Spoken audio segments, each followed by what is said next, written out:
quero saudar a todos em Cristo para uma breve aplicação da lição que vimos hoje. Percebi a demanda no coração de alguns e aí, inspirado pelo Espírito, queria aqui brevemente falar um pouco justamente sobre os diferentes tipos de amor. Nós vemos, irmãos, revelados na Escritura, diferentes manifestações do que se entende por amor. É evidente que na língua portuguesa nós nomeamos algo que existe uma química, algo que existe uma certa afeição, algo que existe uma certa troca de amor, caridade e afeto. Mas pode-se dizer que cada um desses são sinônimos entre si. Ou seja, quando se fala que diferentes tipos de amor, é que eles não são diferentes formas de se nomear uma mesma manifestação amorosa. Aqui fala de diferentes manifestações do que na língua portuguesa entende-se por amor. Quando nós vamos ver o original, no grego nós encontramos primariamente 3 tipos de manifestações de amor. É evidente que há algumas mais, como por exemplo storge em grego, e outras também que fala na parte familiar, e também outras vertentes, como a mania, que seria um amor doentio, um amor que dá a ideia de mania mesmo, um amor que é obsessivo. Mas aqui na Escritura nós vemos revelado o amor que entende-se por amor de Deus, chamado de amor ágape, no grego, como substantivo amor. Nós vamos ver que quando se trata do verbo, a gente vai ver a expressão agapau ou agapon. Temos também o eros, que não explicitamente está este nome, mas a conotação que se dá pelo que entendemos na Escritura, sendo essa manifestação de amor, cabe se chamar de eros.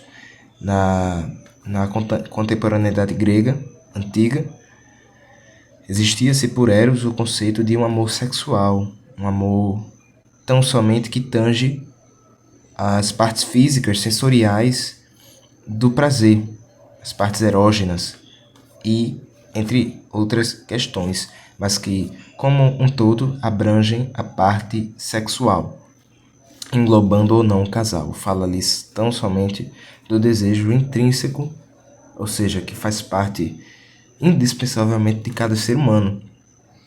Há também o amor filéu, que é um amor que não tem conotação sexual e é, na sua forma, vamos dizer, elementar, um pouco mais sadio, porque trata-se aí do amor de amizade, o amor entre amigos, dentro da família, o amor que ele é aquele amor tanto de comunhão com alguns da igreja e tantas coisas que a gente vê que a amizade ela faz alguém perceber, faz alguém desenvolver.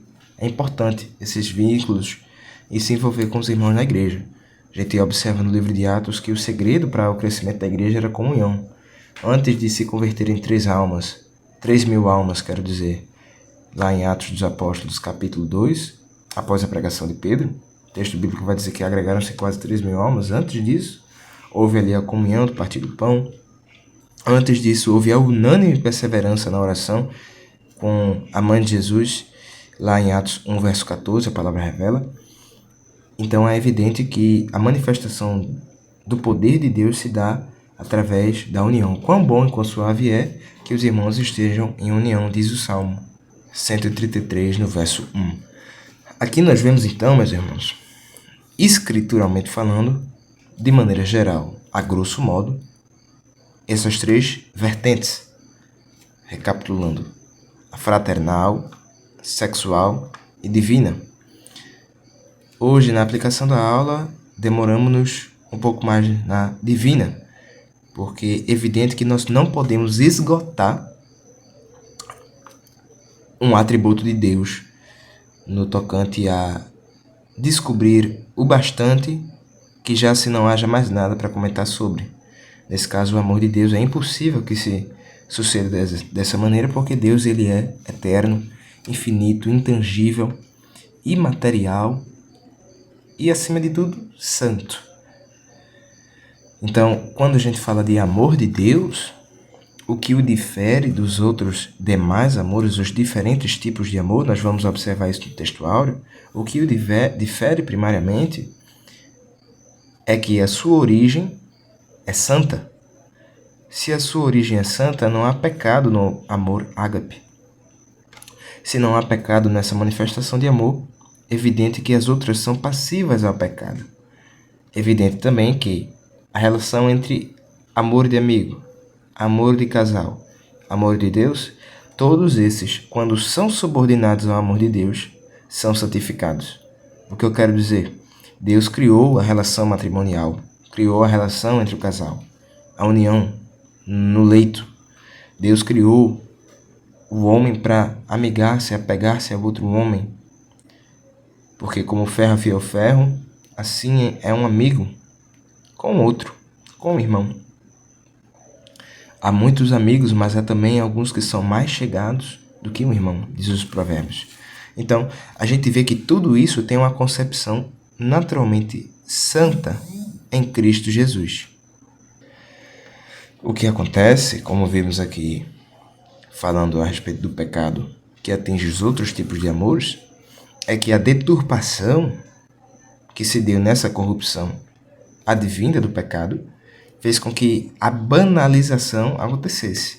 Agora, o amor eros, que é um amor quando é encontrado primeiramente em ágape, vamos entender cada um, é um amor santo, porque é evidente que o casal que tem um amor ágape um pelo outro, um amor de sacrifício, um amor de entrega, um amor de doação, independentemente do outro, um amor também de filéu, porque eles são amigos. Os melhores amigos de um casal é um com o outro. Então, se essas duas características são subordinadas no ágape, tanto um quanto o outro são aprovados por Deus. Mas quando o pecado corrompe esse entendimento, agora o homem, ele já não mais subordina o amor que sente por amigos e o amor que sente no sentido sexual, não subordina mais essas características ao amor de Deus.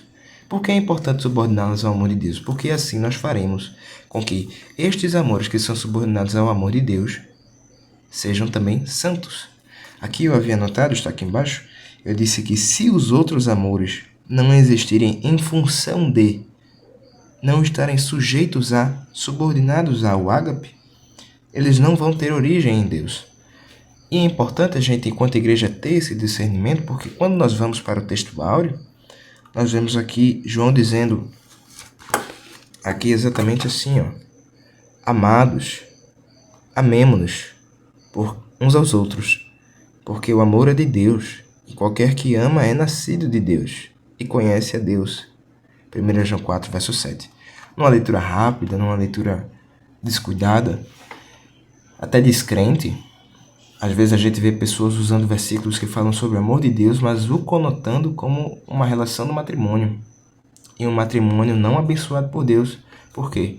Já é um namoro ali que se pratica o ato sexual, já é um namoro ali que se pratica preliminares que não são bem-vindas até aquele momento, apenas na união verdadeira em Cristo Jesus, quando Deus se torna testemunha entre o casamento. Nós observamos na Antiga Aliança Deus fazendo isso, e também em outros aspectos, como por exemplo com Labão e Jacó.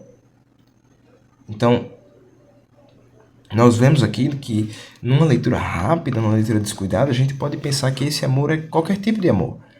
Mas justamente quando nós vamos ver do que se trata esse amor que João, aqui na sua primeira epístola, capítulo 4, verso 7, está falando, relacionando o amor de Deus, nós percebemos que há um diferencial aqui, que há um toque especial aqui, que se fosse falando de outros amores, não existiria esse destaque. Porque qual é o destaque aqui? Quando nós vamos ver a etimologia, ou seja, a origem e significado de algumas palavras que João emprega aqui no texto original, no grego, nós vamos perceber uma riqueza enorme, porque ele não está dizendo aqui, olha, vocês se amem, deem beijos uns aos outros, deem cacau show uns aos outros, vão sempre nos cultos de mão dadas. Não. Essa pode ser até uma manifestação externa, mas aqui ele os convida a ter um amor vivido, como o amor vivido em Atos 2, após a descida do fogo do Espírito, o que nos leva a entender que o Espírito Santo une as pessoas. Não há como ser igreja só, e portanto, se há alguém que acha que pode e diz que é cheio do Espírito Santo, se assim fosse, ele estaria na igreja. Porque o Espírito Santo não desceu para 5 gatos pingados, ele desceu para um ajuntamento de 120 pessoas. Quando nós vamos observar aqui no texto bíblico, lá em Atos dos Apóstolos, capítulo 2, a partir do verso 40, nós vamos notar uma comunhão quase que sobrenatural, coisa que não existe muito bem mais hoje. Nós vemos aqui, com muitas outras palavras, isto testificava e os exortava, dizendo, quem fazia isso? Pedro. O que é que ele fazia? Dizia, salvai-vos desta geração perversa. Após um longo e extenso discurso, que aqui é abreviado em alguns versículos, é justamente o discurso do capítulo 2, mas é evidente que ele não falou apenas 5 minutos, mas muito mais. E aí no 41, agora encerrando essa narração de Pedro, o autor bíblico que é Lucas, Dr. Lucas, médico historiador na igreja, ele vai dizer que após essa grande pregação, no verso 45 diz que, de sorte que foram batizados os que de bom grado receberam a sua palavra. E naquele dia agregaram-se quase 3.000 almas. Perceba aí a grande número de conversão em virtude de uma pregação cheia do Espírito Santo, que leva ao quê? A arrependimento. Rapidamente, se nós formos ver aqui o verso 37 e o 38, diz assim, ouvindo eles isto, compungiram-se em seu coração. Esse compungir aqui significa ser cortado por uma espada. Porque é evidente que Hebreus 4, verso 12 justamente nos aponta isso, que é mais afiada que uma espada de 2 gumes. A palavra de Deus vai até a junta entre a divisão do espírito e da alma. Então, quando eles ouviram justamente essa pregação que se encontra aqui, após a descida, nós vemos aqui o discurso de Pedro na epígrafe a partir do verso 14 de Atos dos Apóstolos, capítulo 2, nós vemos aqui que quando eles receberam esse efeito, eles disseram, olha, o que é que a gente vai fazer? A gente está aqui cortado, qual é o remédio, qual é a ferida, qual é o band-aid? Aí Pedro vai dizer, não tem band-aid, não tem remédio e não tem cura na farmácia. O negócio é o quê? Arrependei-vos e cada um de vós seja batizado em nome de Jesus Cristo para perdão dos pecados e recebereis o dom, ou o presente, o dádiva ou virtude do Espírito Santo. E aí, evidente, a consequência está aqui. Continuando, diz que esse povo que teve essa comunhão inicial a partir da ministração da palavra de Deus, que confrontou o pecado, novamente reforçando o Espírito Santo, quando ele está agindo numa pregação, ele confronta o pecado, visto que é ele que convence do pecado, da justiça e do juízo. Aqui diz que, como consequência, eles também perseveravam na doutrina dos apóstolos e na comunhão, e no partir do pão e nas orações. Partir do pão significa ali a união na mesa, ou seja, não é tão somente uma união após o almoço na chácara e aí vai todo mundo para a piscina, mas não, até nos momentos de alimentação eles estavam juntos. Evidente que ele também aponta e nas orações, é um detalhe importante, porque foi isso que permaneceu abençoando a igreja, conforme nós vimos ali em Atos 1, verso 14, que eu havia citado, que é justamente a perseverança daquele povo em oração. Todos estes perseveravam unanimamente em oração e súplicas com as mulheres e Maria, mãe de Jesus, e com seus irmãos. Perceba que hoje em dia é difícil a gente estar unânime em oração, e quando a gente está em oração é para pedir para os irmãos orarem. É pedindo a Deus que ajude os irmãos a orar, para porventura um dia haver união. Perceba o distanciamento entre um reflexo não perfeito, mas inspirado pelo Espírito de Deus, no sentido de que era uma maneira que permitia o Espírito Santo agir, não porque ele estava impedido, mas porque a sua manifestação se dá justamente através do quebrantamento, através do arrependimento interno, da metanoia, que é a mudança de atitude, mudança de entendimento, o alargamento de mente, em virtude da pregação. E aí estes, falava aqui ainda no verso 13, em cada alma havia temor, porque ele, além de convencer do pecado, que foi o que aconteceu aqui, ele convence do juízo e da justiça. Portanto, há temor, reverência, não temor medo, mas temor amor, reverente à santidade, à majestade e ao poder de Deus. Nós vemos aqui também que muitas maravilhas e sinais se faziam pelos apóstolos. Perceba que numa igreja onde há união, onde há amor ágape, que é um amor de sacrifício, nós vamos entender o porquê. a partir do verso 45, ele tem maravilhas. Nós vamos observar justamente aqui ainda desse outro lado, Pedro, quando vai olhar para o coxo junto com João, entrando no templo, depois de discursar um longo discurso que vai levá-los a serem perseguidos, inclusive quando eles vão responder a respeito dessa perseguição, eles dizem que, respondendo, porém, Pedro, 4:19 de Atos dos Apóstolos, e João lhes disseram: julgai vós se é justo diante de Deus ouvir-vos antes a voz do que a Deus. Aqui ainda eles estavam orando, e diante da perseguição, é importante pontuarmos, eles não pediram para Deus parar a perseguição, porque em Mateus capítulo 10, nós vamos observar, Cristo já havia anunciado de maneira profética o que eles haveriam de passar por levar o seu nome entre as multidões. Vemos aqui em Mateus 10, no verso 1, o alvo dessas instruções era justamente chamando os seus 12 discípulos, deu-lhes poder sobre espíritos imundos para os expulsarem, para curarem toda enfermidade e todo mal. E nesse largo discurso, aqui no verso 21, Cristo vai dizer: e o irmão entregará à morte o irmão, e o pai o filho, e os filhos se levantarão contra os pais e os matarão, e odiados de todos sereis por causa do meu nome. Mas aquele que perseverar até o fim será salvo. Se nós fôssemos observar Mateus 24, nós também perceberíamos isso, visto que Cristo estava ali falando de períodos também escatológicos, mas de períodos que seriam já perto do que os apóstolos iam fazer. E também um período para a igreja de hoje, visto que os verdadeiros, de fato, são odiados de todos por causa do meu nome, mas Cristo diz: aquele que persevera até o fim será salvo. Então eles recebiam essa instrução. Então, diante da perseguição aqui em Atos 4, eles não pediram para Deus interromper a perseguição. A perseguição aconteceu em virtude do enchimento do Espírito Santo. E o remédio para suportar a perseguição é mais presença do Espírito Santo. Porque aqui em Atos 30, a partir do 4, a partir do 29, em oração eles dizem: agora, pois, ó Senhor, olha para as suas ameaças e concede aos teus servos que falem com toda a ousadia a tua palavra. Enquanto estendes a mão para curar e para que se façam sinais e prodígios pelo nome do teu Santo Filho Jesus. Novamente, vai haver uma pausa para se dizer a consequência dessa comunhão. Aqui já não está no discurso, aqui é o que fala a consequência, porque diz aqui, e tendo eles orado, moveu-se o lugar em que estavam reunidos, e todos foram cheios do Espírito Santo, e como consequência nós vemos aqui a partir do texto bíblico, e, conjunção aditiva, uma coisa leva a outra, anunciavam com ousadia a palavra de Deus. Então, da mesma forma que nós vemos um lindo versículo, vale a pena se pontuar para encerrar essa parte, aqui no 29, neste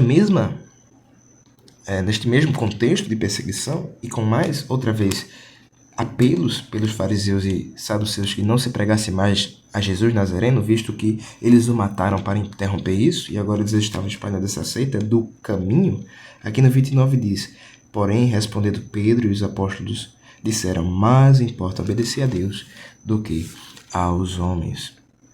Amém, queridos? Então, nós vemos aí uma manifestação clara do amor de Deus que acontece em virtude do enchimento do Espírito Santo. Romanos 5:5 diz que Deus, ele nos ama pelo Espírito que nos tem derramado. Então, quando esse é um exemplo, não é, escritural do amor ágape, justamente esse amor sacrificial, nós vemos revelado na Escritura esta vertente. Há também a filéu e a eros. Mas voltando aqui ao texto, nós vemos aqui, entendendo que o amor de Deus ele é um amor diferenciado, quando a gente vai se debruçar sobre o texto em si de 1 João 4, verso 7, irei até abrir aqui na Bíblia mesmo, para a gente ver de maneira mais clara, a gente vai perceber que as palavras que João usa, elas são extremamente estratégicas e intencionais. Por quê? Porque ele não estava ali falando para uma igreja neófita, no sentido de pessoas que acabavam de ser discipuladas.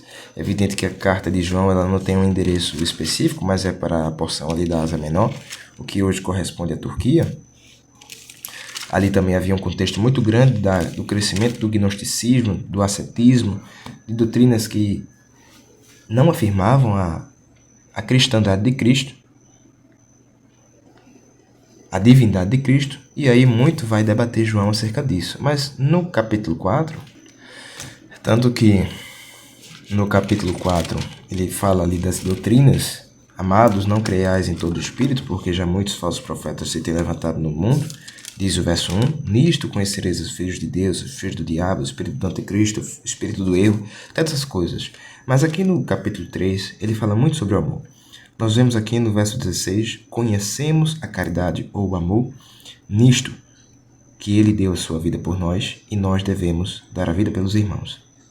Justamente uma definição resumida, uma definição suficiente para o amor de Deus. Conhecemos o amor nisto, falando aqui do ágape. Novamente, os outros também são santificados quando subordinados a este. Nós veremos aqui as medidas para um casamento abençoado e as medidas para um relacionamento fraternal também abençoado. Quando nós vemos também aqui no capítulo 4, perceba que a epígrafe aqui fala de falsos profetas, mas quando vemos aqui, a partir do verso 7, a epígrafe diz: Deus é amor. Devemos amar a Deus e a nossos irmãos. Ele diz no verso 7, que é o nosso texto áureo: amados, amemo-nos uns aos outros.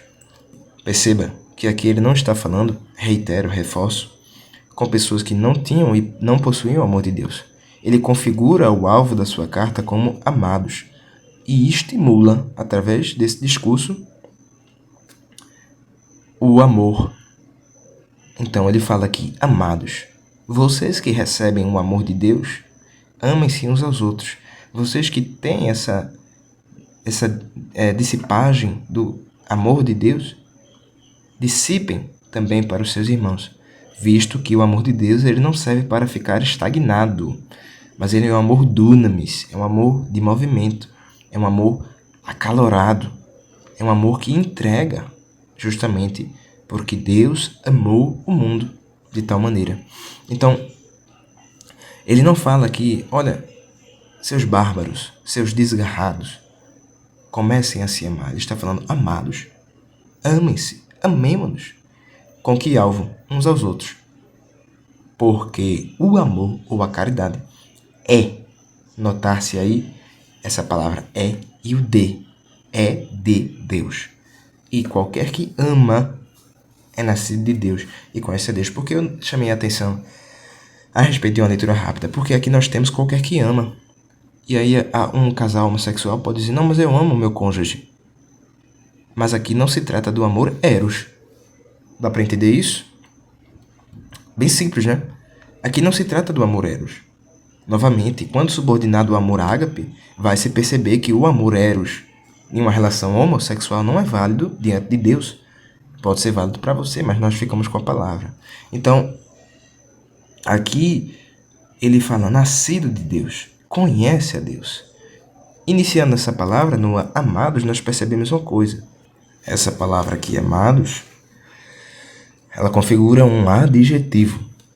Então, ele está classificando os ouvintes como amados. Esse amados, que é no grego agapetos, sabemos que o substantivo é o ágape e o verbo é o agapau ou agapon.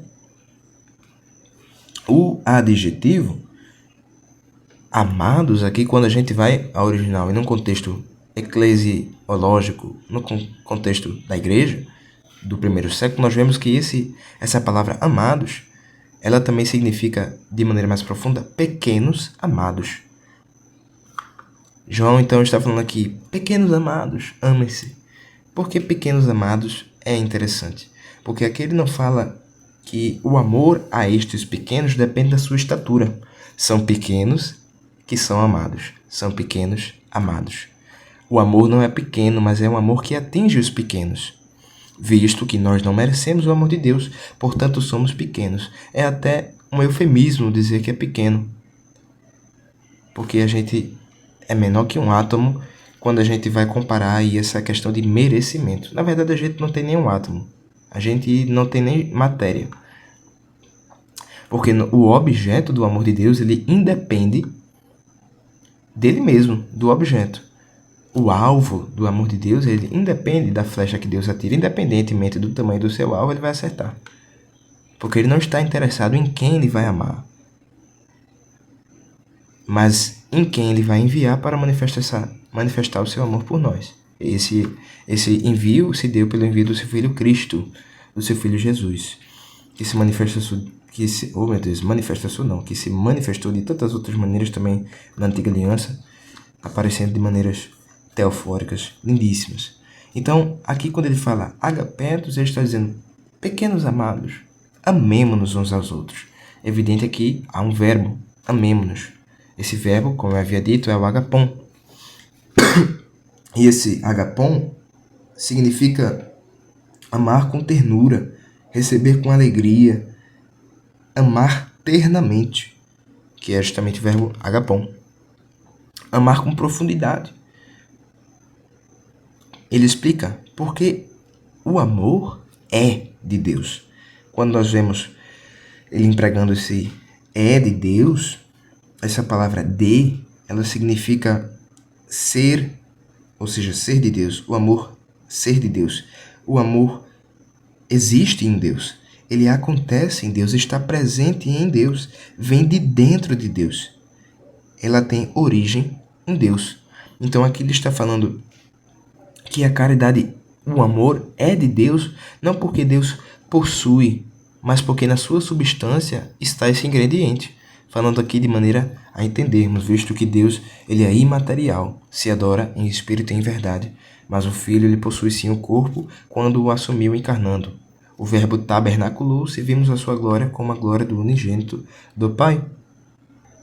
E quando vemos aqui qualquer que ama é nascido, esse nascido aqui fala do poder de Deus em transformar pessoas em seus filhos através do poder de Cristo, através da obra de Cristo, através do sacrifício de Cristo. Então esses que são não pequenamente amados, mas amados sendo pequenos, João está aqui estimulando eles a continuarem se amando, visto que o amor vem de dentro de Deus, tem origem em Deus. E se aqueles que são o alvo do amor dele não amarem, é evidente que eles vão estar desonrando o que receberam de Deus. Aqui nós pensamos, por exemplo, de que maneira nós temos servido aos nossos irmãos, tendo em vista que o chefe nos preparou amor. Nós somos apenas garçons. A falta da entrega da comida não é um problema do chefe, mas é um problema do garçom. Deus está sempre nos amando. Quando nós não amamos aos nossos irmãos e ao mundo, não sistema babilônico, não mundo perdido, sistema caído,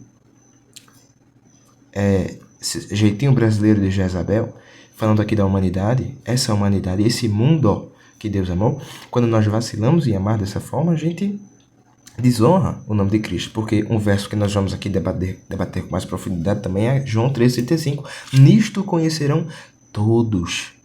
É como quando Cristo fala lá da candeia. E aí eles verão as vossas obras e glorificarão ao vosso Deus, ao Pai que está nos céus. Ele fala, nisto conhecerão todos que vocês são os meus discípulos, que vos ameis uns aos outros. Quando nós vemos aqui também, conhece a Deus, estes que são nascidos, nós vemos que essa palavra conhece, que é a palavra gnosko, que vem também um verbo, né? Lembra ali aquela ideia de gnose, que é conhecimento. Ela significa, entre outras coisas, mas de uma maneira devocional, nós podemos aplicá-la como um conhecimento íntimo, conhecimento pessoal e experiencial. Portanto, aqueles que têm experiências com Deus são aqueles que, sendo por Ele amados, dissipam esse amor entre os seus irmãos, justamente porque nisso conhecerão todos que são os meus discípulos. É imprescindível que um crente ame. Por quê? Porque se ele é cristão, ele é um pequeno Cristo. Se ele é um pequeno Cristo, ele é embaixador de Cristo, uma imagem de Cristo aqui na terra, que pelo seu Espírito se manifesta, visto que nós não temos o Filho com corpo aqui na terra. Ele subiu e, portanto, enviou o Consolador. Aqui nós temos o Consolador, ele se manifesta o Filho, ele se manifestando através do seu Espírito, dito também Espírito de Cristo, Espírito da verdade, Espírito Santo. Paráclitos, advogado, não é? Então nós vemos que é inseparável. Se um crente sabe que Deus é amor e não ama, tem algum defeito, visto que ele diz aqui, ó, se alguém diz no verso 20, eu amo a Deus, eu agapom a Deus, e aborrece a seu irmão, é mentiroso. Pois quem não ama seu irmão, que vê, como pode amar a Deus que não vê? Perceba aí a parte incisiva de João aqui apontar, olha gente, não tem como vocês entoarem um discurso que os leva a ter uma prática condicional a este discurso e não praticá-lo. É melhor não ter o discurso. Porque se vocês são amados, amemo-nos. Se vocês não fossem amados, era uma coisa, mas é impossível vocês não serem amados. Porque o objeto são vocês, mas quem ama é Deus, e Deus não deixa de amar, porque Ele é amor. Então vocês que são amados, amem-se uns aos outros, porque o amor é de Deus. E se são amados por Deus, é porque o recebem, porque Ele é amor. Entende-se isso? Perceba aí a dureza de João no discurso, porque é uma dureza necessária. Em João 6, Jesus diz, olha, vocês não querem ir embora também não? Quando muitos discípulos decidiram abandonar após aquele duro discurso de João, capítulo 6, o Senhor, Ele quer perseverar, preservar a gente. Mas às vezes a gente quer sair do pote da conserva. E aí, se saímos do pote da conserva, a gente não pode se chamar mais de picles. Aí a gente vai se estragar lá de fora e tal. Então, se nós entoamos o discurso, a prática deve acompanhar, visto que o discurso cristão e a prática, eles não têm distância entre um e outro. Eles não são diametralmente opostos. Diametralmente opostos é como o círculo aqui está, o seu diâmetro é o ponto extremo de um até o outro extremo. Então, não tem como um estar aqui e outro estar aqui. Uma analogia muito útil, que é também um tom apologético, é que hoje se diz muito que Jesus não é Deus. E se a verdade é relativa, para estes, esta é a verdade. Mas para nós, a verdade é que Jesus é Deus. Mas quando nós colocamos nessa balança, neste círculo, nós percebemos que são afirmações diametralmente opostas. Portanto, uma anula a outra. Se é verdade que Jesus é Deus, não pode ser verdade que Ele não é. Se é verdade que Ele não é, não pode ser verdade que Ele é. Então, ou um ou outro é o certo.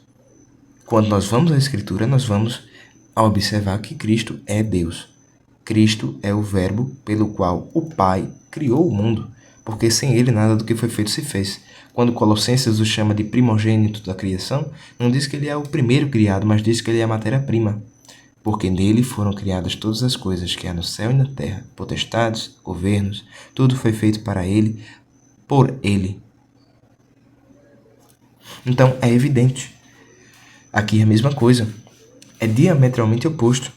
Olha, eu amo a Deus. Como não pode amar o irmão?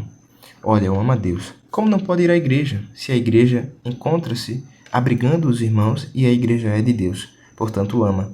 Como? Como amar a Deus e não se santificar? Isso é a pergunta. Será que nós temos amado a Deus verdadeiramente? Se nós o amamos verdadeiramente, reconhecemos o seu amor. E se reconhecemos o seu amor, amamos-nos uns aos outros, visto que Ele nos constrange a fazer isso. Nós percebemos isso na leitura breve que fizemos no livro de Atos. Também aqui conhecendo, aqui o verso 8, ele diz, aquele que não ama não conhece a Deus, porque Deus é amor. E aí é evidente que, novamente, sobre a leitura rápida, sobre a leitura despreparada, alguém pode usar isso de uma maneira a contrariar as doutrinas da Bíblia Sagrada. Não precisa nem falar de pentecostalismo, mas aqui é ortodoxia. Então, quando a gente vê alguém citando isso, é importante a gente dizer, não, olhe, mas isso daqui não é qualquer amor. Esse é o amor que Deus revela nas Escrituras, que é justamente, por definição do próprio João, conhecemos o amor nisso.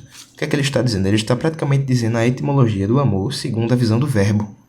O verbo com V maiúsculo, Cristo. O homem que acompanhou a pregação de Cristo em João 13, 14 e 15, também 16 e 17, foi o homem que na sua epístola também falou de amor, visto que a lição do segundo trimestre foi, nos adultos, o verbo na visão do apóstolo do amor. João se relaciona, ele era o discípulo amado, ele era o discípulo agapom. Perceba aí que quando nós recebemos algo de Deus, é impossível não manifestar esse recebimento. É impossível nós sermos entregadores e não entregar aquilo que recebemos e fomos incumbidos de entregar. Se eu estou com um iPhone para dar na rua 7 e eu peguei lá dos Correios, eu não vou conseguir entregar um cacho de banana. Mesma coisa João. Ele percebeu o amor de Deus no Verbo encarnado. Portanto, o entregou. Se ele recebeu de um lado, é o que ele vai apresentar nos outros. O Senhor nos constrange, através dessa pergunta, que é a que faço agora, de que como é que nós temos entregado o amor de Deus, visto que nós o recebemos. Como é que nós temos feito isso? Será que de maneira desequilibrada, de maneira desgarrada, de maneira desmedida, no sentido de ter uma panelinha, alguém preferível? Daí já não é ágape. Porque se eu tenho que amar alguém condicionado ao meu gosto por essa pessoa, eu não vou amar quase ninguém. Mas não é porque eu não gosto da pessoa que eu não devo amá-la.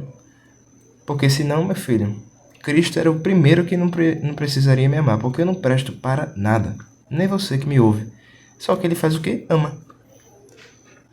Quando a gente fala nisto conhecemos o amor, aqui ele não está dizendo, olha gente, amor de Deus tem esse significado.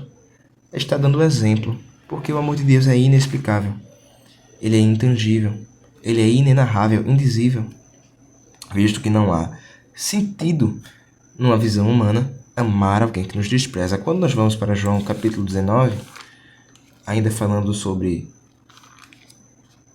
a dificuldade em explicar de maneira plena o que é o amor, visto que é impossível, porque o amor de Deus é infinito e eterno, nós vemos aqui uma manifestação clara, visto que quando Cristo ele está na rota da crucificação,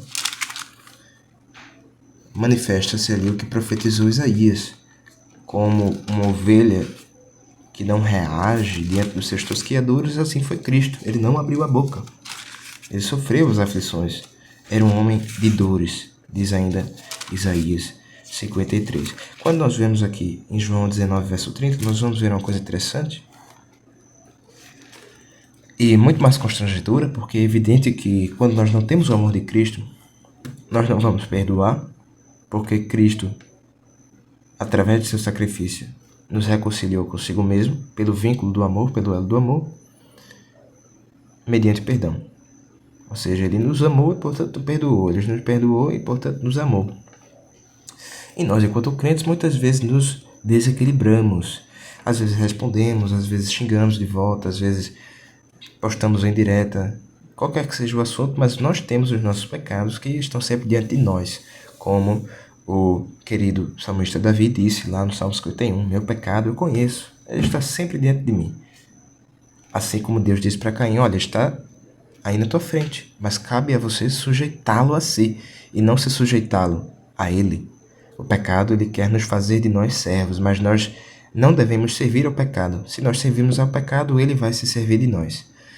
Mas se nós não servimos ao pecado, servimos a Cristo, Cristo vai se servir de nós na sua obra. Amém, queridos? Vejamos aqui no verso 30, diz que quando Jesus tomou o vinagre, disse, está consumado. E inclinando a cabeça, entregou o Espírito. Quando nós vemos Lucas 23, 46, essa frase que João emprega, entregou o Espírito, Lucas vai revelar Cristo mesmo falando, ou seja, mais uma frase. Quando nós observamos na harmonia do Evangelho, nós percebemos que há 7 frases que Cristo entoa crucificado. Algumas pessoas indoutas, elas vão dizer, olha, poxa, mas como é que a narração aqui ela não é harmônica entre si, no sentido de todas falarem exatamente as frases que Cristo falou? É evidente que os autores são diferentes, o Espírito ministra de uma forma em cada um. João tem a sua maneira de escrever, Lucas, Marcos, também Mateus. Por que não pensar, poxa, Deus resolveu dar uma ênfase em cada um. E é evidente que se aqui houvesse exatamente igual em todos, através da crítica textual, por exemplo, ou qualquer metodologia de estudo de conteúdos históricos, narrações históricas, religiosas que seja, perceber-se-ia que há ali uma incongruência, visto que quando há diferença de narração, a gente percebe que é um texto orgânico. É como quando um evangelista diz que tinham 2 cegos, o outro diz que tinha um. Não há contradição. Um deu ênfase em apenas um, o outro revelou que haviam 2. O que deu ênfase em apenas um não restringiu a existência do cego a apenas um, apenas omitiu o outro. Não porque queria tirar algo do texto, mas porque Deus, inspirando ambos, deixou revelado 2 em 1 e um e outro. Mesma coisa aqui quando Cristo fala frases diferentes nos diferentes evangelhos. Um ele diz, Pai, perdoa-lhes, ou ali no evangelho de Lucas também, 23:46, ele entrega o Espírito, Pai, entre as tuas mãos entrega o Espírito. E Eli, lama sabachthani, Deus meu, por que me desamparaste? Relembrando ali o Salmo 22, para que aqueles ouvintes percebessem que as escrituras pontuavam sobre Cristo. Cristo fala, olha, vocês cuidam em ter na lei a salvação, mas se assim fosse, vocês perceberiam que elas testificam de mim. Vocês creem em Moisés. Nós vemos aqui que hoje, às vezes eu faço umas pausas do raciocínio que eu estava levando, mas quando nós vemos aqui no 30, sim, né? Que falava ali das escrituras sempre fazendo menção de Cristo e as pessoas por inveja, nós vemos no texto que por inveja os fariseus queriam matá-lo e aí negavam. Ele fala, mas esse povo é maldito porque não sabe a lei. E Nicodemos diz, como é que a gente pode confiar na lei se a lei diz, ora, não deveis julgar alguém sem primeiramente conhecê-lo. Então ali, essas pessoas que diziam que não, o povo não sabia a lei e era então maldito, Nicodemos expôs a sua hipocrisia. Aí ele falou, olha, você creu nisso também? Então, nós percebemos que era simplesmente uma virtude, na verdade uma desvirtude dos fariseus. E hoje temos isso também, cremos apenas no que nos é conveniente. E quando nos confronta o pecado, nós dizemos que é uma pregação hiperreligiosa, fanática e etc. Mas a única que traz mover do Espírito é aquela vista em Atos 2, arrependei-vos.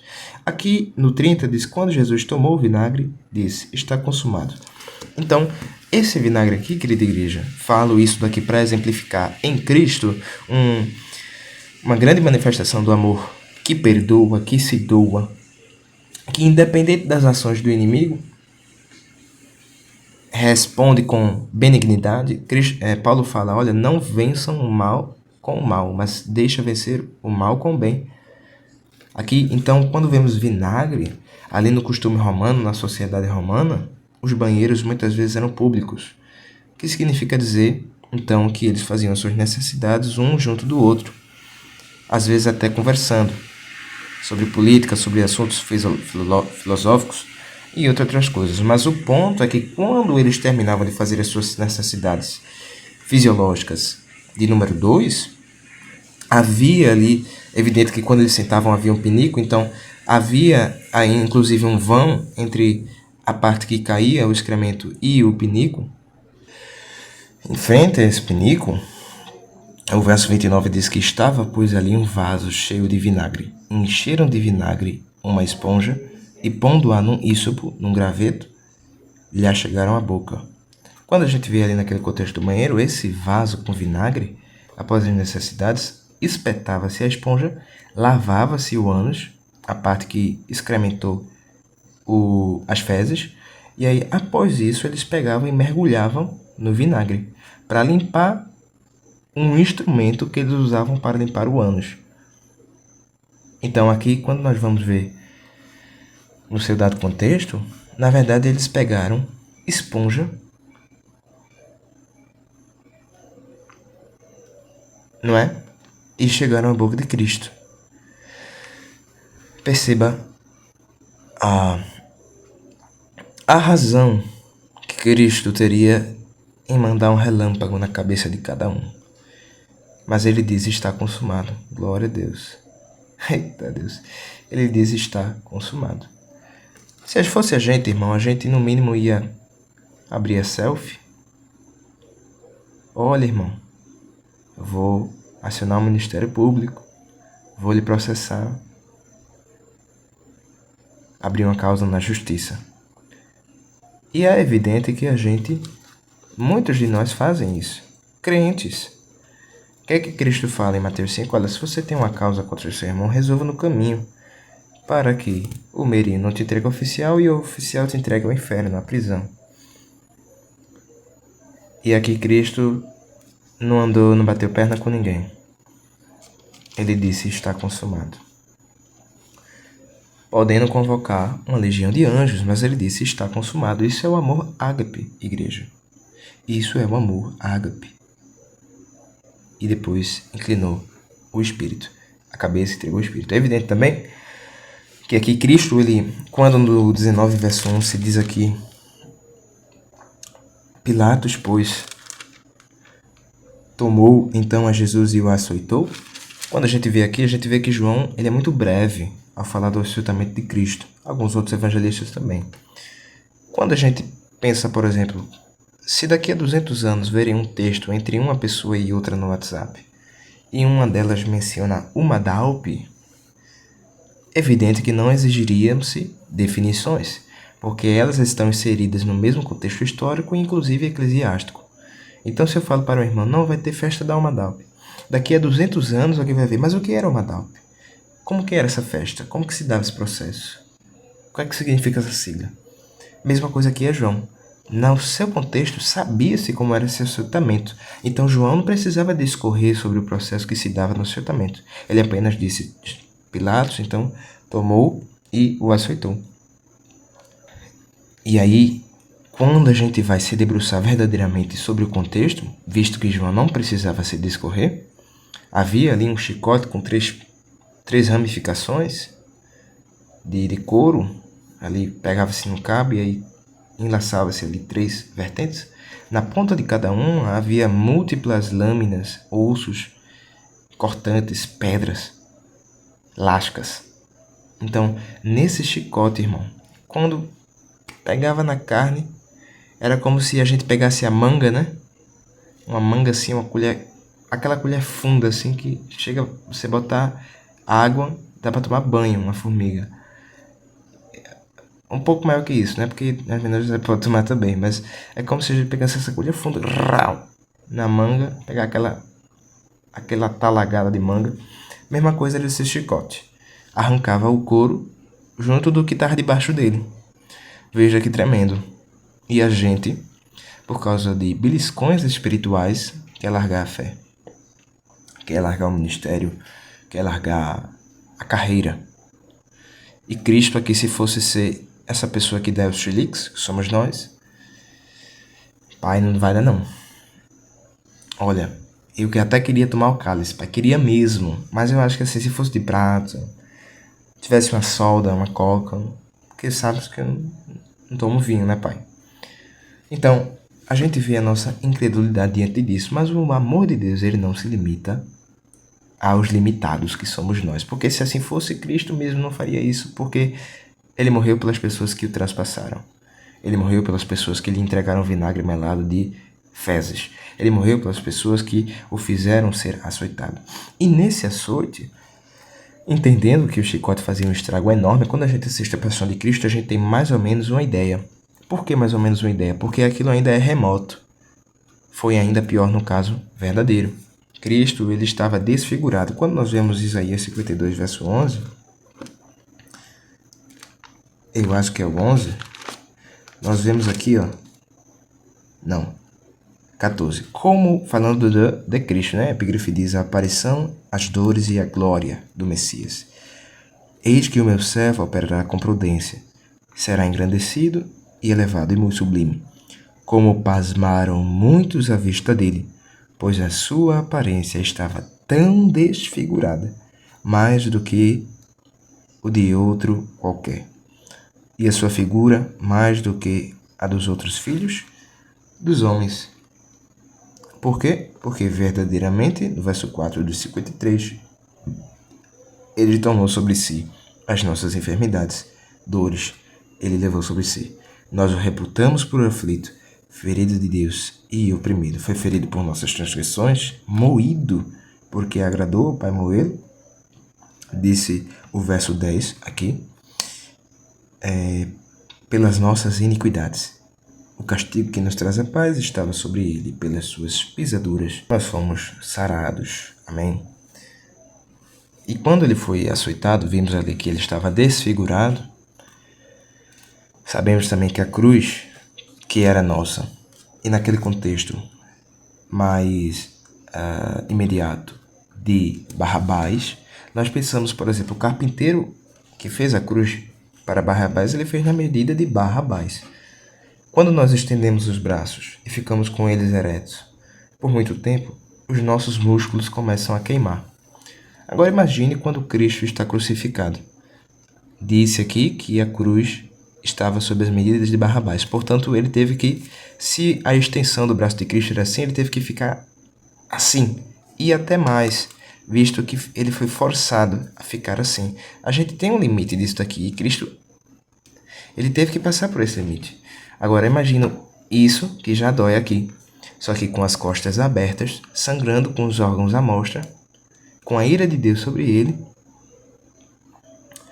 os nossos pecados, injúria do lado de fora, Satanás atentando para ele descer da cruz. Porque desde o sermão, desde na verdade a tentação em Mateus capítulo 4, o discurso do diabo foi sempre: se tu és o filho de Deus. Por isso que ele usou essas marionetes para dizer: olha, desce da cruz, vejamos se Elias vem salvá-lo.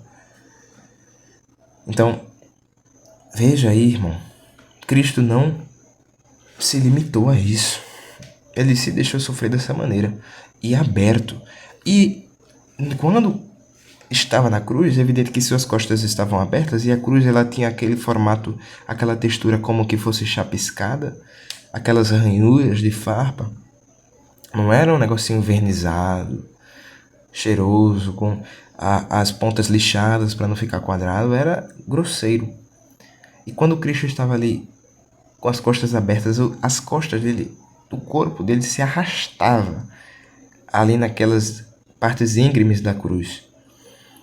Então era impossível praticamente Cristo falar, porque não conseguia respirar. O mínimo trago de ar que ele conseguisse tentar fazer ali um diálogo entre o pulmão e as suas narinas era o esforço de uma vida, porque a vida dele ali já estava sendo derramada. Mesmo assim, Cristo disse: está consumado. Mesmo assim, Cristo disse: Pai, perdoa-lhes. Mesmo assim, Pai, entrego em tuas mãos o meu espírito. Mesmo assim, Deus meu, por que me desamparastes? Não porque Deus o desamparou. Deus sim virou o rosto porque ele estava ali feito pecado por nós. Paulo explica isso em Gálatas 3, a partir do verso 10. Mas citou, novamente, reitero, havia falado isso há pouco, esta escritura para relembrar. Já estava profetizando sobre o Cristo morrer e ressuscitar ao terceiro dia. Glória a Deus. Então, vejamos, irmãos, a manifestação intensa e independente as nossas falhas do amor de Deus, a maneira que o amor de Deus ele se manifesta. Quando nós vamos também para João 15,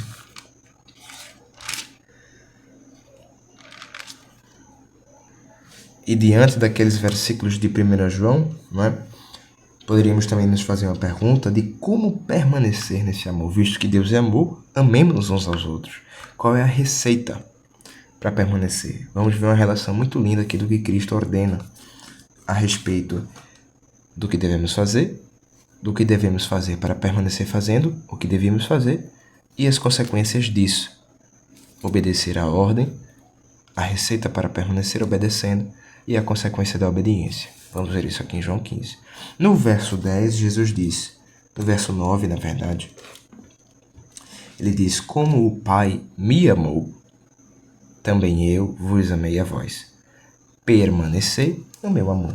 Quando nós vamos ali novamente para o texto que o evangelista João, o mesmo autor da carta, estava aqui falando sobre Cristo, ele ali, conhecendo o grego, decidiu empregar algumas palavras muito interessantes. É evidente que Cristo falou em aramaico, mas quando se trouxe para a língua grega, porque Deus o inspirou a escrever dessa forma, visto que o grego era como o inglês para hoje, o inglês americano era uma linguagem áurea, a língua franca do mundo, e aí ele decidiu empregar alguns termos muito interessantes. Quando nós vemos aqui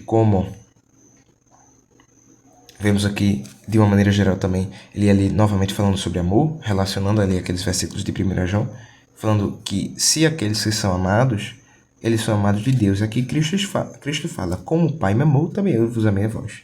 Permanecer no meu amor. Quando ele usa aqui essa palavra como, que no grego é a palavra katos, ou katos, essa palavra significa justamente como. O que eu quero dizer com isso? Quando a gente vê aqui como, a gente fica muito raso. É como se, olha, da forma que o Pai me amou, a gente pode dar uma margem para muita coisa. Evidente que nós somos crentes e não daríamos margem para algum discurso de Cristo, porque Cristo não é nem hiperbólico, não é nem exagerado, nem eufemista. Não faz reduções no discurso. Para Laodiceia ele diz: tu és miserável, pobre, cego e nu. Por quê? Porque ele exagerou? Porque ele é inconveniente? Não, porque eles eram. E não ficou só nisso, ele disse: aconselho-te que de mim compre ouro provado no fogo, te vistas com vestes de linho fino e compras olírios e te unjas os olhos. Cristo tem um remédio para o nosso pecado. Quando nós vemos esse justamente como, ele não para por aí.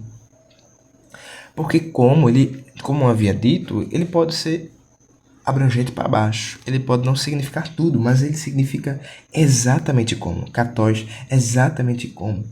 Na mesma proporção, na mesma medida, exatamente, sem faltas e nem sem incrementos. Porque se houvesse incremento, seria uma contradição, visto que tudo que tinha ele deu. E se nós não temos dimensão para o amor de Deus, nós não temos dimensão para o amor que Cristo aqui manifesta pela sua palavra, visto que se não há como medir e Cristo nos entregou tudo, ele não entregou-nos com falta alguma. Veja aí que tudo que ele recebe do Pai, ele nos entrega ainda no discurso. Aqui ele fala a mesma coisa lá em João 17. Quando nós vemos como o Pai me amou, ali esse amor é o verbo, é o agapon, também eu. Interessante essa expressão, também eu, que é no grego kago. Esse kago significa da mesma forma, do mesmo modo.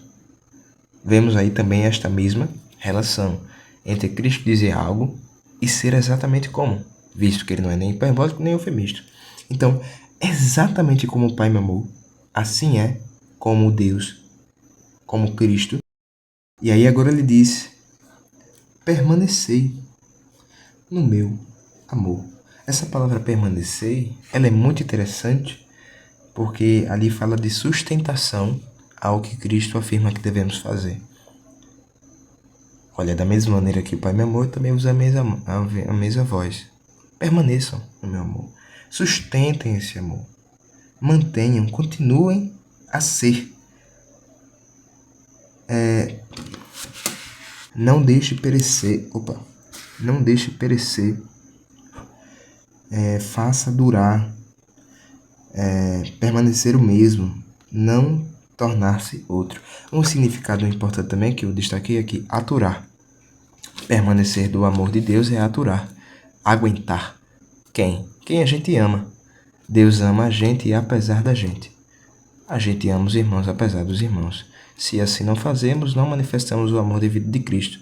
Se não manifestamos o amor devido de Cristo, nós não somos nascidos de Deus, visto que Deus é amor.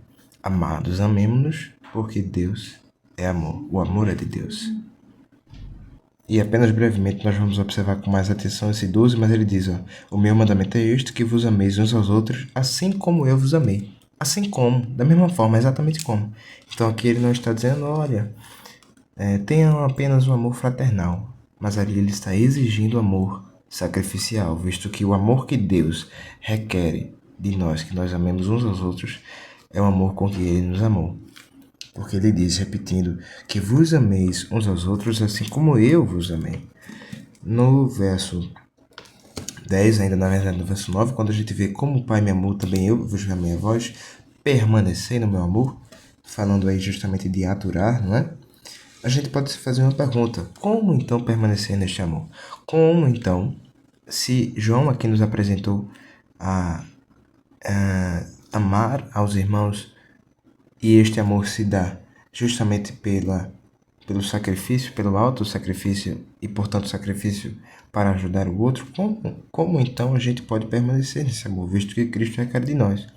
Ele diz aqui no verso 10: se guardardes os meus mandamentos, permanecereis no meu amor, do mesmo modo que eu tenho guardado os mandamentos de meu Pai e permaneço no seu amor.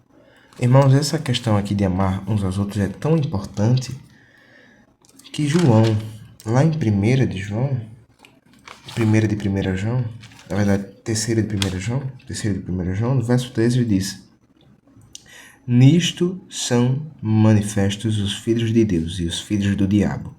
Qualquer que não pratica a justiça e não ama seu irmão não é de Deus. Perceba que João aqui, inspirado pelo Espírito, ele equipara amar a justiça, praticar a justiça e amar ao irmão. porque tem gente que quer só fazer um ou outro. Mas ele coloca em pé de igualdade. Olha, se você não pratica a justiça, o que o levaria a amar os seus irmãos, e não ama os seus irmãos, você é filho do diabo. Não sou eu quem disse, tá bom? Faça aí um autoexame e busque a reconciliação antes que seja entregue ao oficial e o oficial te entregue à prisão. Esse amor, que é o amor de amar os irmãos, sobre o livro de Atos, ele se manifesta de diversas formas. Lá em Atos 2, há uma grande lista aqui de versículos. Queria destacar os irmãos alguns. Em Atos 2, verso 40 a 47, foi aquela nossa leitura. Há essa manifestação. No 3, verso 1 ao 7. No 4, verso 32 ao 35. No 7, no 54 ao 60, no 8, 26 ao 39, no 9, 33, 34 e 39, no... também ao 43, 39 ao 43, na verdade, no 10 e o 44, destaca-se aqui esse 10 e 44, relacionando-se com Romanos 5 e 5, quando você observar este verso, observe também Romanos 5 e 5, no 11, 21 ao 30, neste caso observe João 15, 10, no 13 e o 52, 14, verso 9, 10 e 21, observa-se aqui neste caso João 13 e o 35, no 23, do versículo de 14 ainda, 27, 28, no 15, verso 8 e 9, nota-se novamente Romanos 5 e 5, no 16, versos 16 ao 19, 27 ao 34 e o 40, no 17, 27, 28 e o 18, 27, no 19, verso 6, no 21, no 24, o 1, o 24, o 33, o 35, o 37 e o 38, e no 21, verso 13, 17 e o 28, verso 2, 7, 8, 9, 10, 30 e o 31. Amém? Retornando ao verso 10 de "Se aos meus mandamentos guardares", há uma outra tradução riquíssima, que é a LTT, literal tradicional do texto, literal do texto tradicional, na verdade. Ela diz assim, ó: fazemos-nos uma pergunta, né? Como permanecer em ágape? Que é justamente o que Cristo declara em João 15:9. Permanecer no meu ágape, permanecer no meu amor. A resposta, evidentemente, está no verso 10. Se aos meus mandamentos preservardes e obedecerdes, então permanecereis no meu amor. Do mesmo modo que eu tenho preservado e obedecido aos mandamentos de meu Pai, e permaneço no seu amor. Aprendemos aqui então, queridos, a partir dessa palavra permanecereis, de maneira riquíssima, a gente percebe aqui que ela significa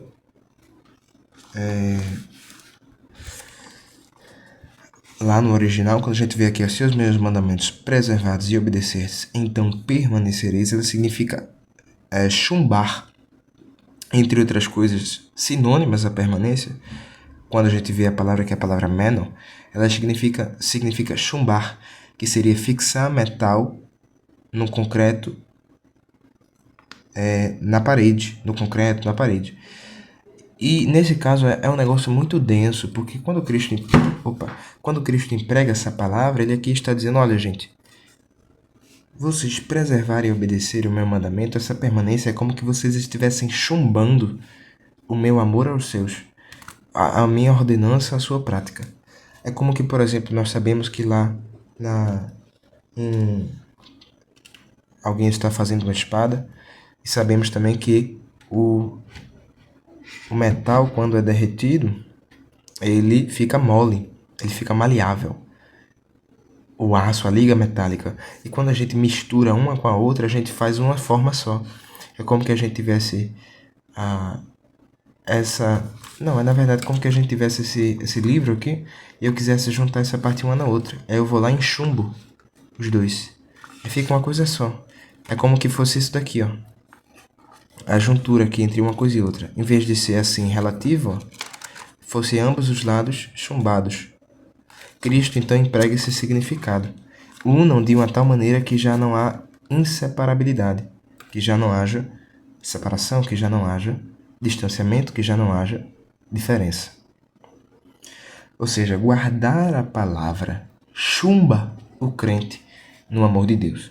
Guardar a palavra solda o crente no amor de Deus, fixa o crente no amor de Deus, visto que a permanência no amor se dá pelos mandamentos, pela preservação destes, em virtude da sua observância e então obediência.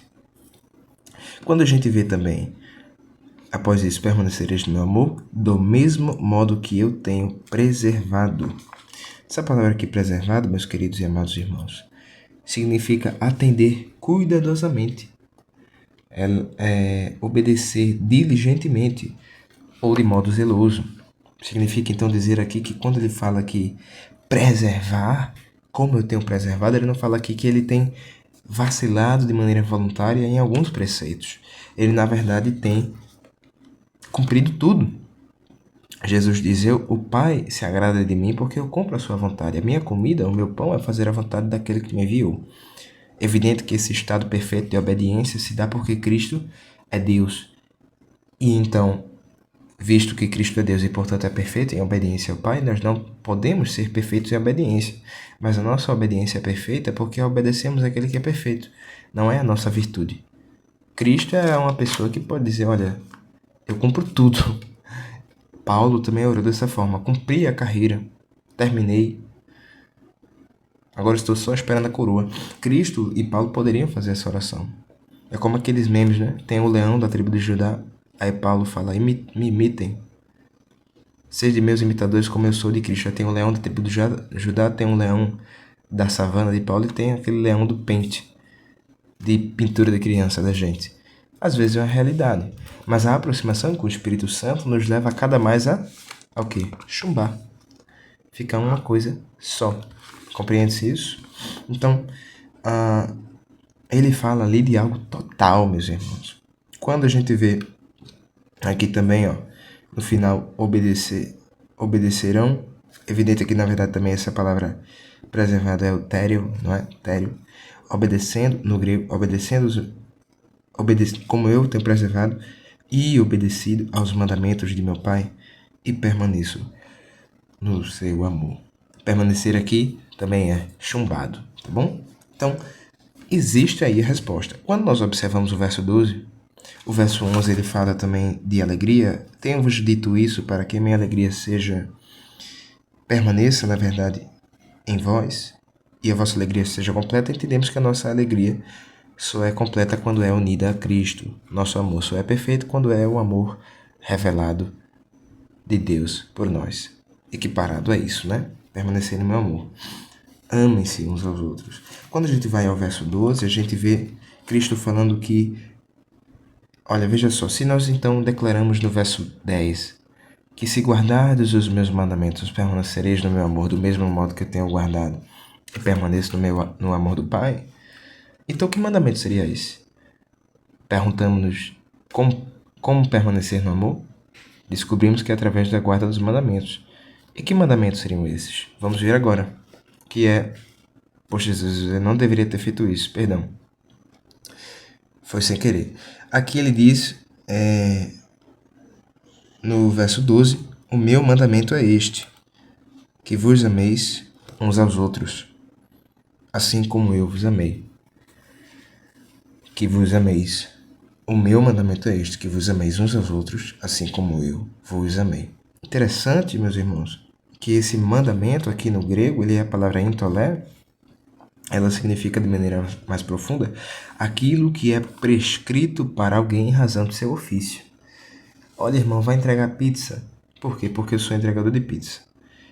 Olha, irmão, venha fazer a instalação da minha casa, porque eu sou eletricista. Cristo, então, nos dá um mandamento porque nós somos chamados para ser seus servos.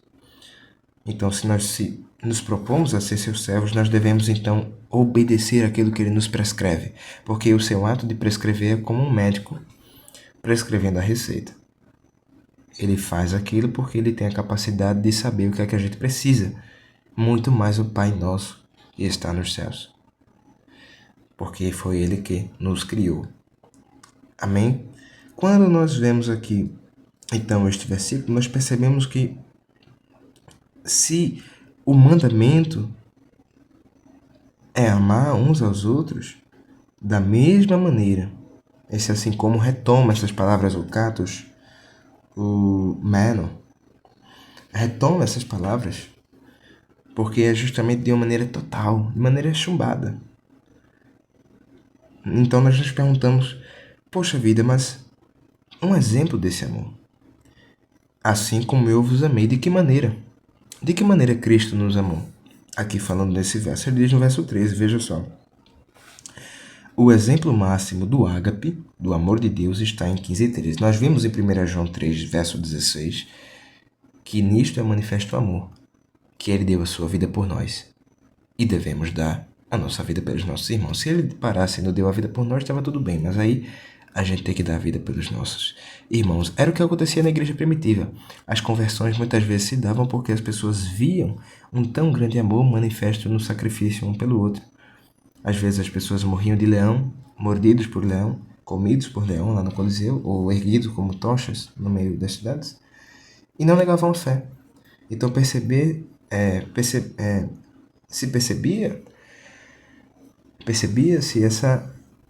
esse grande amor de sacrifício. Então ele diz, ninguém tem maior amor. Notemos aqui que ele fala que o exemplo máximo, se ninguém tem maior amor, este é o maior que nós podemos nomear. É tão maior que é infinito. Não há como proporcionar isto. Ninguém tem maior amor do que este, de dar a alguém a própria vida em favor dos seus amigos. Essa palavra aqui, amigos, é a palavra philos, que dá a ideia de filéu também, né?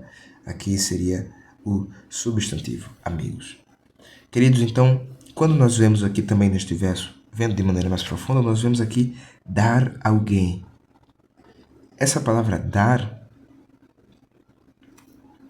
apenas o dar, não a alguém, né?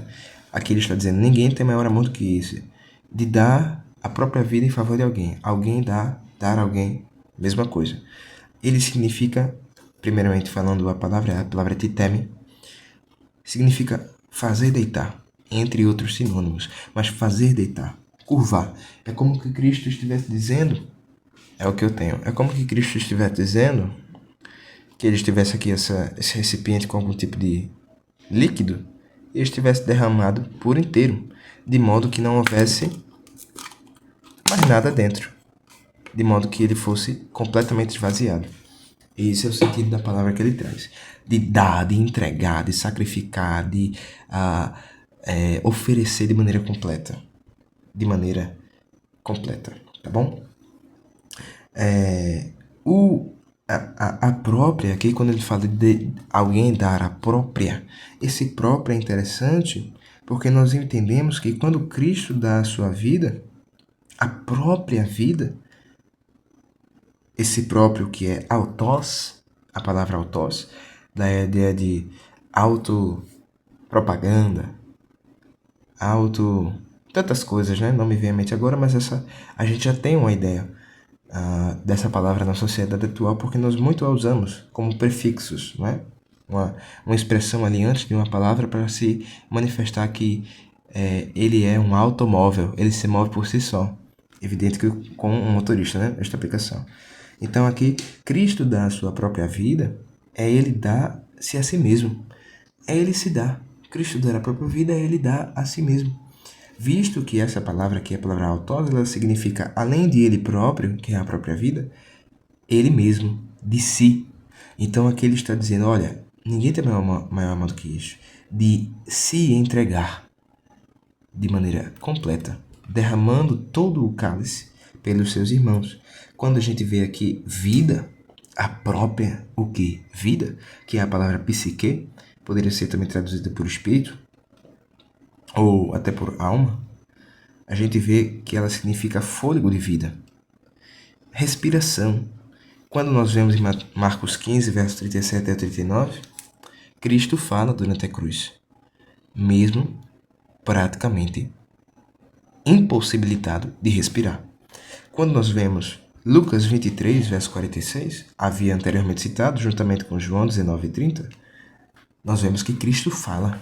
Ele consuma aqui nesses episódios o que ele havia dito aqui.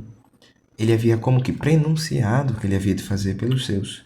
Pelos seus o quê? Amigos. Já não vos chamarei servos, porque o servo não sabe o que faz o seu senhor.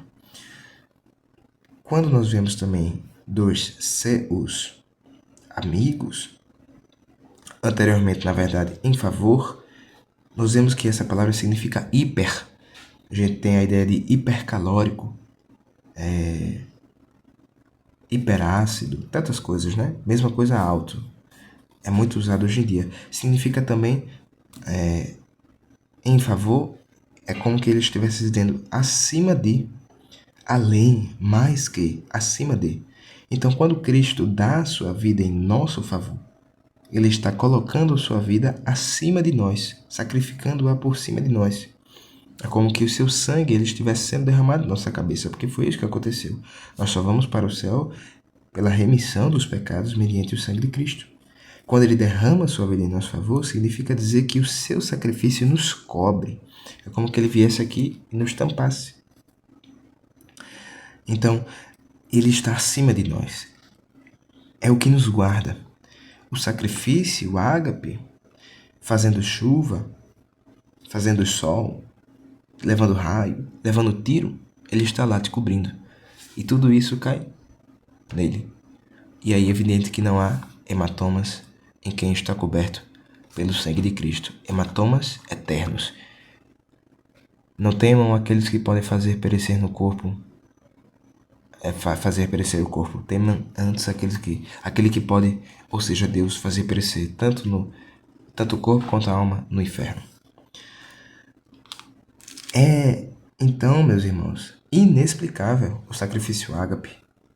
Ele não pode ser superado, visto que Cristo fala que ele é o maior amor. Esse autos, quando a gente vê essa palavra autos, que é justamente seus, é seu Jesus, também seus, autos também. Quando a gente vê isso daí, a gente lembra de João 15, verso 1 ao 8, quando Cristo fala de que ele é a videira verdadeira e meu pai é o lavrador. Toda vara em mim que não dá fruto, atira e limpa, e toda aquela que dá fruto, limpa para que dê mais fruto. Vós já estáis limpos pela palavra que vos tenho falado. Está em mim e eu em vós. Como a vara de si mesma não pode dar fruto se não estiver na videira, assim também vós, se não estiverdes em mim. Eu sou a videira, vós as varas. Quem está em mim e eu nele, esse dá muito fruto, porque sem mim nada podereis fazer. Se alguém não estiver em mim, perceba aí que ele faz uma dicotomia, ou está ou não está. Se alguém não estiver em mim, será lançado fora, como a vara, e secará. E os colhem e lançam no fogo, e ardem. Se vós estiverdes em mim, e as palavras minhas estiverem em vós, pedireis tudo o que quiserdes, e vos será feito. Nisto é glorificado meu Pai, que deis muito fruto, e assim sereis meus discípulos. Queridos, não podemos imaginar uma árvore cujos galhos estão distantes dela mesma. Imaginemos, então, uma árvore que tivesse um galho flutuando. No mínimo, seria não natural. Cristo, então, está dizendo que não há como ter um estágio intermediário entre estar na videira e não estar. Se está na videira, está fixo nela, está chumbado nela, está preservado nela, está permanecendo nela, mediante a guarda dos mandamentos, cujos mandamentos são amar uns aos outros, que leva-nos a fazer todas as outras coisas, e se amamos uns aos outros é porque amamos a Deus. Cristo resumiu em Marcos 12 toda a lei em amar a Deus acima de todas as coisas e também o próximo. Então, nós não podemos imaginar um estágio intermediário. No Salmo 1, Jesus nos fala, olha, aqueles que estão semifrios, aqueles que estão quase quentes, aqueles que estão no banho-maria, não. Ímpio, justo. Mesma coisa é com Laodiceia. O morno não entra na lista. O morno é expurgado, vomitado. Ali, como efeito de misericórdia. Cristo, ele, ainda assim, tendo essa ânsia de retirá-los, ele não deixava de passear no meio do castiçal. Percebamos aí, então, a misericórdia dele manifesta por este amor. Então não há estágio intermediário. Se nós não estamos fora, não poderíamos estar flutuando. Mesmo que fosse flutuar, não seria por momento nenhum, visto que a gravidade faria o graveto cair. Mesma coisa é quando nós olhamos para o contexto de Cristo dar a si mesmo. Está na videira ou não está. E quando nós estamos enxertados, na verdade, uma pergunta não é quanto estamos enxertados em Cristo? O quantos por cento nós estamos enxertados em Cristo? Visto que aqui nós fomos enxertados, nós fomos conectados. Evidente que é só 100% ou zero. Eis a pergunta. Cristo nos convida a subir esta porcentagem mediante uma aproximação gradativa efetuada através do cumprimento de seus mandamentos, que inclui amar uns aos outros. Amém, queridos? Também vemos, queridos, no verso 14, quando ele fala... Estou vendo aqui as coisas, não estou nem eu entendendo. Mas quando a gente pula para o verso 14, isso é importante. Quando a gente pula para o verso 14, após o 13, né? Nós, na verdade, fazemos uma pergunta. No 13 ainda. Quem é amigo de Cristo?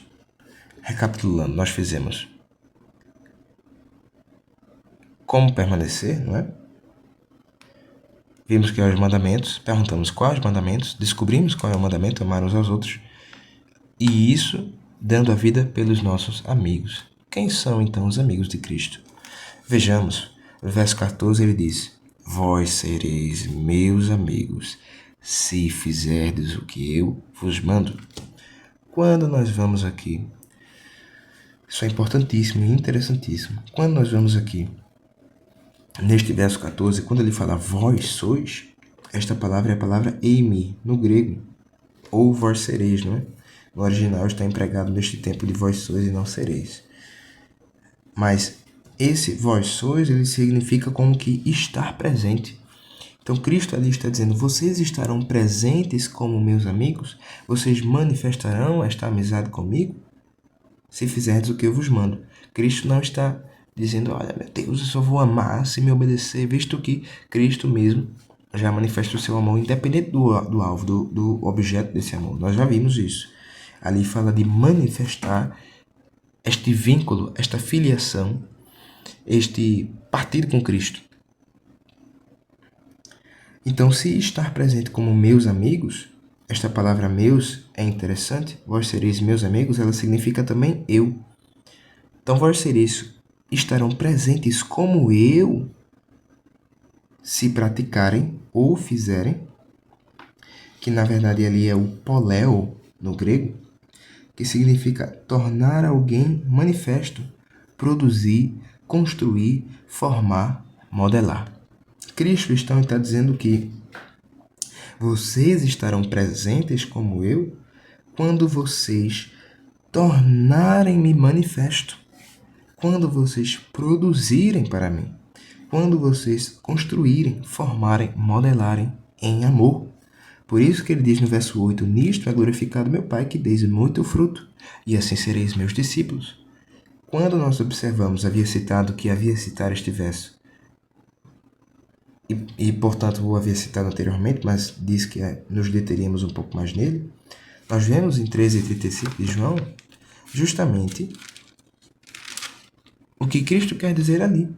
Porque se então Cristo nos instiga, nos estimula a estarmos presentes como Ele, manifestando o seu nome, como então fazê-lo? João 13:35.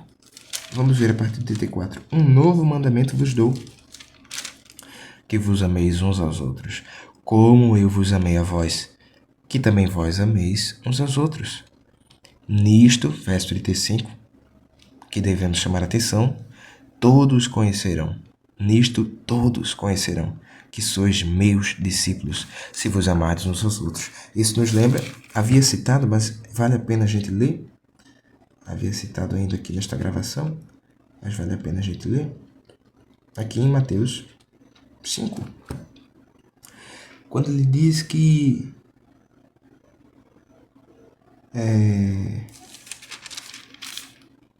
aqui, vós sois a luz do mundo, não se pode esconder uma cidade edificada sobre um monte, nem se acende a candeia e se coloca debaixo do alqueire, mas no velador. O que ele está dizendo? Você não vai botar uma lâmpada no balde de lixo. Você coloca para iluminar toda a casa.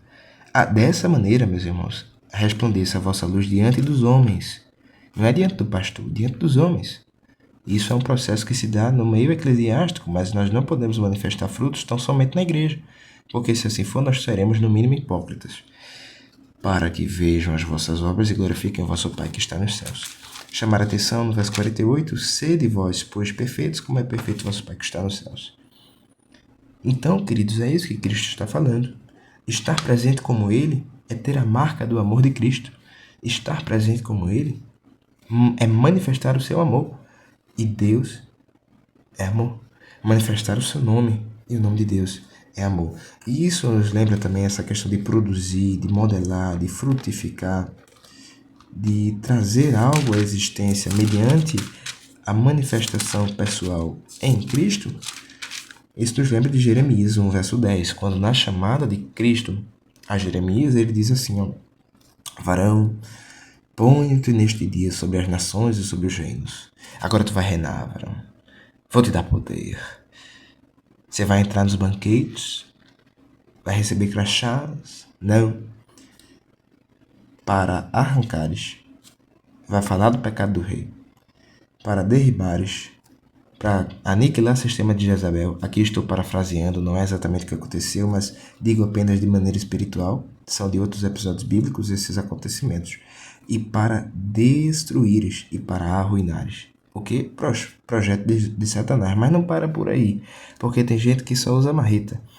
A gente tem que vir com a marreta, mas depois tem que vir com uma massa epóxi para a gente poder ir remendando. Porque ele diz, e também para edificares e para plantares. Tirar o reino de Satanás, destruir o reino de Satanás, aniquilar, arruinar, tirar do lugar e não colocar no lugar de Cristo, no lugar que havíamos destruído, não plantar Cristo, é, no mínimo, enxugar gelo. Para parar de enxugar gelo, a gente deve jogar o gelo fora. Para parar o instinto das moscas de pousarem sobre as fezes, não devemos tanger, porque uma hora cansa. Devemos tirar as fezes e, portanto, não virão mais.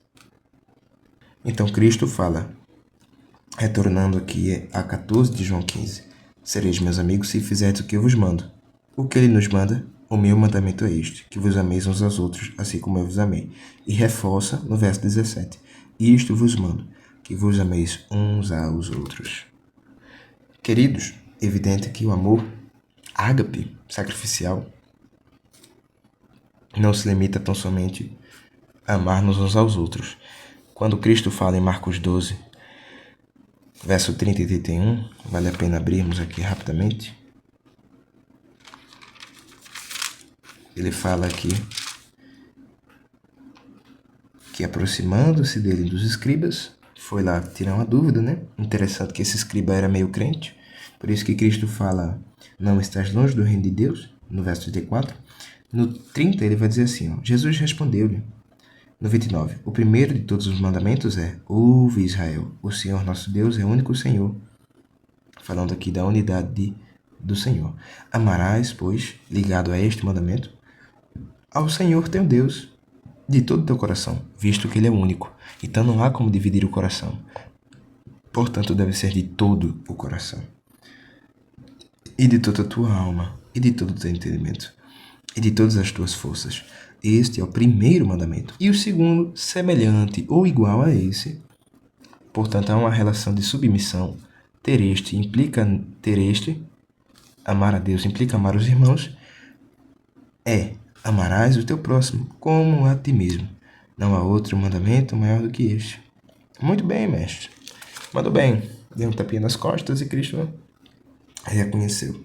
E disse que ele não estava longe do reino dos céus, porque não foi para tentá-lo. Foi com sinceridade.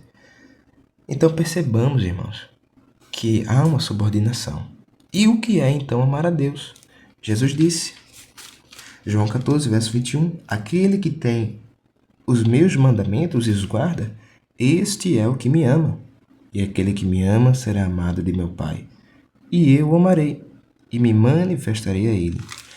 No verso, vejamos o 23, ele diz assim, ó, Jesus respondeu e disse-lhe, quando Judas Tadeu havia feito-lhe ali uma objeção: Se alguém me ama, guardará a minha palavra, e meu Pai o amará, e viremos para ele e faremos nele morada. É importante chamarmos a atenção a esta objeção de Judas, não Iscariotes, como diz aqui o texto, porque ele fala: Senhor, de onde vens que te has de manifestar a nós e não ao mundo? Por que Cristo não para o seu discurso e volta para essa pergunta? Porque o assunto que ele estava abordando era muito maior do que essas perguntas que tão somente eram de curiosidade. Cristo estava aqui falando de assuntos espirituais e havia-se ali uma pergunta que não interessava no momento. Por isso que Cristo o fez dessa forma. No verso 24 ele diz: Quem não me ama, não guarda as minhas palavras. Podemos pensar o seguinte: quem não me ama, não guarda as minhas palavras. A palavra de Cristo é amar-se uns aos outros, porque amamos a Deus. Se guardamos a palavra, amamos a Deus e amamos aos irmãos. Portanto, então, amamos a Deus. E aqui ele fala da contradição: quem não me ama. Mas aquele Consolador, no verso 26, vale a pena citar, o Espírito Santo, que o Pai enviará em meu nome, vos ensinará todas as coisas e vos fará lembrar de tudo quanto vos tenho dito.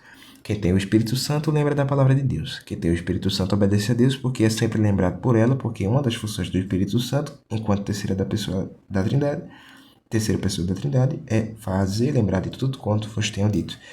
Com promessa de envio de Consolador, Jesus, o Espírito Santo, inspirou de maneira muito bela. Eu amo esta passagem de Ezequiel, vale a pena apenas a gente citar. Ele diz aqui a respeito do derramamento do Espírito, 36, a partir de 26, e vos darei um coração novo, e porei dentro de vós o meu Espírito. O Espírito novo, na verdade. E tirarei um coração de pedra da vossa carne, e vos darei um coração de carne. Porei dentro de vós o meu Espírito. Como consequência, farei que andeis nos meus estatutos e guardeis os meus juízos e os observeis. Tudo nos leva a lembrar. Guardem diligentemente, olhem com cautela, permaneçam, chumbem, preservem. Veja aí a completude da palavra de Deus quando se fala de algo que nunca se dará por completo, que é isto, o amor de Deus. Queridos, também vamos falar também do Eros, que compreende a esta parte aqui, e a esta parte aqui também, e depois o Filéu, que compreende estas duas partes. Mas por hoje eu falarei apenas do ágape. E como última mensagem, meus irmãos, eu gostaria apenas de citar, reforçando e na verdade também repetindo, 13:16 de João, a primeira epístola de João. Vamos, na verdade, a partir do verso 13. Meus irmãos, não vos maravilheis se o mundo vos aborrece. Isso aqui nos lembra de João 15, verso 18. Se o mundo vos aborrece, sabei que primeiro do que vós me aborreceu a mim, né? Ele fala: meus irmãos, não vos maravilheis se o mundo vos aborrece. Pedro diz isso em 1 Pedro 4. Eu sei que é uma leitura aqui, mas como forma de citação: amados, não estranheis a ardente prova que vem sobre vós, para vos tentar como se coisa estranha vos acontecesse. Mas alegrai-vos no fato de serdes participantes da aflição de Cristo, para que também na revelação da sua glória vos regozijeis e vos alegreis. 1 Timóteo 2, na verdade, capítulo 3, verso 12, Paulo vai dizer: também todos os que piamente querem seguir Jesus Cristo, viver em Jesus Cristo, padecerão perseguições. Nós sabemos que passamos, verso 14 de 1 João 3, da morte para a vida, porque amamos os irmãos. Quem não ama seu irmão permanece na morte. Qualquer que aborrece seu irmão é homicida, porque Cristo fala: não matarás, ouviram dos antigos. Mas eu falo: se olhar e tiver raiva, se encolerizar, chamar de raca, aqui na versão corrigida, será réu do fogo do inferno. E vós sabeis que nenhum homicida tem permanentemente nele a vida eterna.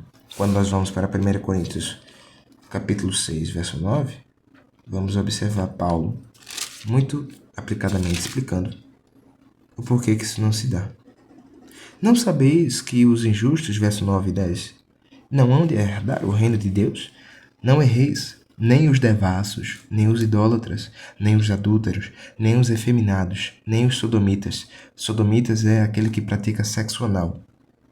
Nem os ladrões, nem os avarentos, nem os bêbados, nem os maldizentes, nem os roubadores herdarão o reino de Deus.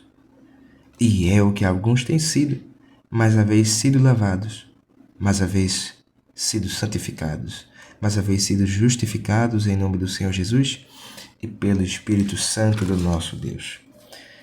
Qualquer que... 16, na verdade. Conhecemos a caridade nisto, que ele deu a sua vida por nós, e nós devemos dar a sua vida pelos irmãos. Vale também a pena a gente citar no capítulo 5, 21 aqui, e o 20 também, né? O 19, a partir do 4. Nós o amamos porque ele nos amou primeiro. Se alguém diz, eu amo a Deus, justamente aquele que havíamos citado, e aborrece a seu irmão, é mentiroso. Pois quem não ama seu irmão ao qual viu, como pode amar a Deus a quem não viu? E dele temos este mandamento, que quem ama a Deus, ame também seu irmão.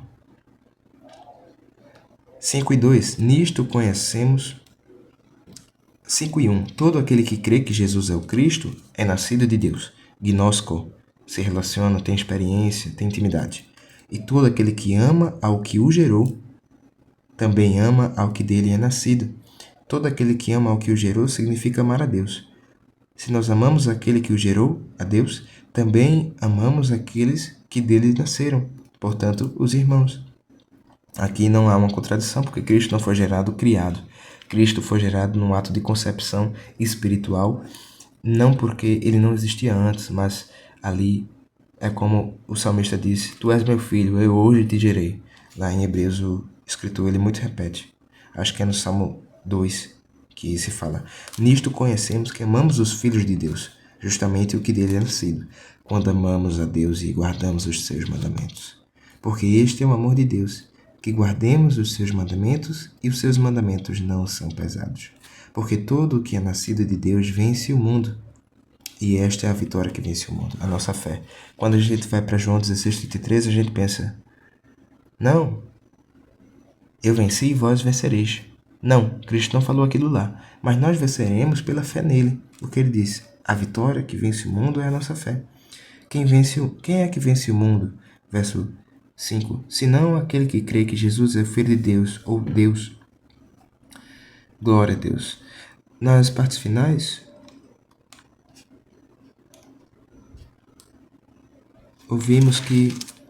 sabemos que todo aquele que é nascido de Deus não peca ou não vive em pecado. Creio que aqui é um verbo aoristo. No grego, o que significa? Que não há um término. Portanto, aqui não há uma cronologia que estabeleça o fim para aquele que peca. Então, aqui seria o estado contínuo de viver em pecado. Mas o que de Deus é gerado, relembramos-nos, ao que o gerou também ama ao que dele é nascido, ou seja, os filhos de Deus. Portanto, o que de Deus é gerado conserva-se a si mesmo, e o maligno não lhe toca. Sabemos que somos de Deus e que todo mundo está no maligno. E sabemos que já o Filho de Deus é vindo e nos deu entendimento para conhecermos o que é verdadeiro. Isto é o verso 20. E no que é verdadeiro estamos. Isto é, ser filho de Jesus Cristo. Este é o verdadeiro Deus e a vida eterna. Filhinhos, guardai-vos dos ídolos. E com esta última palavra do livro de 1 João, eu encerro. Amém.